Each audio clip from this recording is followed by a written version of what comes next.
A new Necromunda article has come out on the Warhammer community channel, and since it's been a fair few dry months since the news that all went around Secundus, I'm pretty excited to find out what it's about. Not only because I know it involves squats with chainsaws, but also because it teases some really cool things to come. So, without rambling too long, let's go find out and see what it is. The impervious exokin roll out to face the greatest dangers on Necromunda. Now, I'm pretty excited to see some new squats things come back, because we saw them last at the end of the whole Oranthian succession story at the ruins of Jardlin, where they stood side by side with Lady Hera as they faced down the Nomad advance, just before she was thrown through the blast doors into the underhells of Secundus and picked up later by her brother in arms. So it's pretty exciting to see what they've been up to and what kind of kit and exciting things we could be seeing that they're going to be using to be fighting the mouse strain. So that's why I'm pretty excited to see what we've got. Let's see what it says. Necromunda is an extremely dangerous place. Yeah, we know that. Not a moment goes by in a Hive Primus without deadly gunfights breaking out between gangs somewhere. The ash wastes are crammed with roaming novads, hungry fauna and lethal weather conditions, and the underhells of Secundus are teeming with malformed gene stealers. What's a humble squat prospector to do in such a big bad world? Don a mighty exosuit and start kicking ass and taking names. That's what. Love it. Great intro. The stalwart miners, warriors, and merchants known as the Ironhead Squat Prospectors are rolling out the big guns. Yeah, we are. Let's go for it. They're staking the largest claim of all, inheritance of the wastelands. So they're going to be heading out into the ash wastes and trying to take it back from the nomads and everyone else. Interesting. And their indomitable exokin are the latest to leave the halls of the ancestors.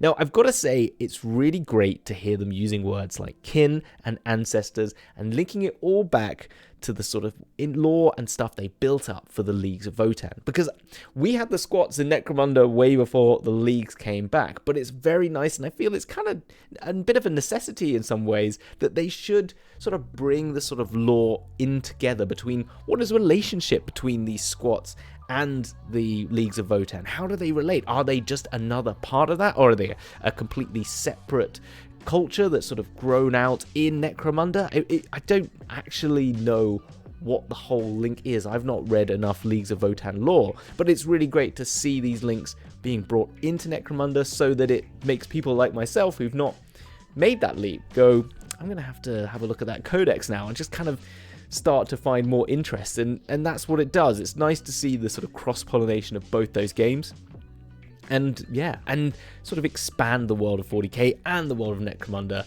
out and back together. So yeah, really cool to see that. So anyway, let's have a look at these models. They are so cool. They are really cool. I think the only word to describe them, and I can't think of a better one, is squat. Because they are really sort of squat and bulky and look tough. They're like mini Terminators, and I love it. And there's the sort of steampunk aesthetic they've got is giving me real Caradron Overlords vibes. Like, these are the space overlords, you know, like, yeah, sort of there's the brass sort of round bits on them, the more rounded steampunky sort of space age, the jet age sort of vibe that they've got, a little bit sort of Fallout era, if you know what I mean, that I really like. It's a bit more comic book, which is a bit more old school, old Hammer, which, you know, I'm a fan of if you've watched the channel. So yeah, but on top of that, they've got really cool weapons, and yeah, I'm loving this. I really, really am. I think these look really cool. I think the color scheme is great as well. So what does it say about them? The exosuits are based upon the ancient void suits used by the ancestors, providing unparalleled protection against environmental hazards, profoundly inclement weather, and deadly beasts out in the wastes. These high-tech suits intended for deep core mining activities are also perfectly suited for prospecting the abyssal depths of the sump seas for forgotten treasures. When the Ironhead squat prospectors need to enforce control over one of their many claims, the Exokin simply turn their excavator hammers, rock saws, hydraulic drills, and storm wielders onto softer targets with messy results. You can just sort of imagine it, just the guts and gore that's coming off it. I think these look great. I think the faces are really, like amazingly emotive. I think that's really cool. And I like the rounded nature of them. It makes them look much more boulder-like rock-like. I'm going to go back to that sort of idea of mini Terminators. Like, they're just going to bound into you. Like, they could even just, like, bosh straight through a bunch of people. And I think the armaments as well that go with them work really well. I love the little details of brass. I think the color scheme's pretty cool here. I think when we come on to later, if we move on, there's some more photos. There's this other guy with a really cool hammer, and we'll talk about these little robots in a minute.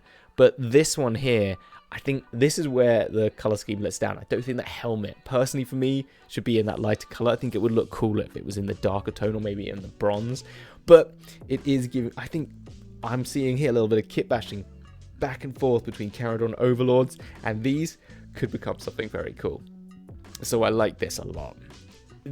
As you can see though from like the models, we're seeing a lot of melee weapons here. I don't know if this like electro bolt thing on the top left of this one, this guy on the top, could do any like range damage, but the only one I'm seeing is this guy with the hammer. He's got like a shoulder mounted pistol, so there is a little bit of range attack here, but it feels like these guys are going to be definitely weapon skill high. I'm assuming high toughness as well, probably even maybe high wounds. Going off the squats, probably slow, but that's not to say that's going to be true, because you never know, these suits might have like power armor sort of effects that allow them to go faster. But I'm going to guess on the way that GW has gone down the squats route that they're probably going to be slow but brutish, and I love it, and they really sing that to me, so that's really cool. However, these little guys we'll come on to have definitely got the speed. I'm imagining this is going to be your ability with them to get deep into enemy territories and do not only ranged, but also there's the sort of needles that they've got here, so some melee attacks, maybe some poisons, I don't know, or maybe that's a laser beam, but they're really cool. So let's have a read about those. So accompanying the Exokin are hardy automata encased in the same ferromite armor, so they're going to have a high toughness as well. Techmite Excavator 078B is more resilient than the standard Techmite Autoveyor, and this robust platform can be equipped with 2 mining tools to use as weapons. So I'm assuming that is this sort of like melter or bolt gun sort of thing, which probably, if it's a mining tool, melter, and then a laser melter. So like, yeah, probably going to do some pretty serious damage. And I guess these guys with track wheels on one of them is definitely going to be a bit faster. So yeah, I think they're really cool. I see a lot of kit bashing potential in these, not only for these weaponries, but also just for mixing them with some Caradon Overlords. So I quite like that. But the article ends with this, which is what I'm quite excited about as well. We'll leave you with the sound of motors revving past the horizon and the promise of more reveals for the Ironhead squat prospectors in the very near future. So this isn't going to be it. This isn't going to be all we're going to get for the Ironhead squat prospectors in Secundus, which is quite cool actually, because this is your typical sort of second box Necromunda gang box. I'm imagining, I never get this right, but I'm going to imagine that even though it's showing 4 here, probably you get 4 or 5 of these of the prospectors, and probably 2 of these automata, which kind of goes in line with what you get in sort of the Wild Runners Death Maidens box, where you get 2 Death Maidens, 3 Wild Runners, and 2 Phalanxes. So that's 5 main models and 2 sort of secondary models. So that's probably what we're going to get for this. But nice to know that we're going to get more. Maybe we're going to get some vehicles, because they're talking about getting out into the wasteland, so I'm assuming vehicles. Are they just going to be like the ones we've already got, or are they going to be like the stuff they've got in Votan, or are they going to be something much more like this style? Wait to see. Could we get some Caradon Overlord big boat ship sort of things? That would be cool. Only going off that in the sense that the styling. Are we going to get some sort of steampunk big mining rig that is kind of ship-like? That would be cool. Or like motorbikes, maybe. Either way, I'm very excited to see what they're going to bring to the table.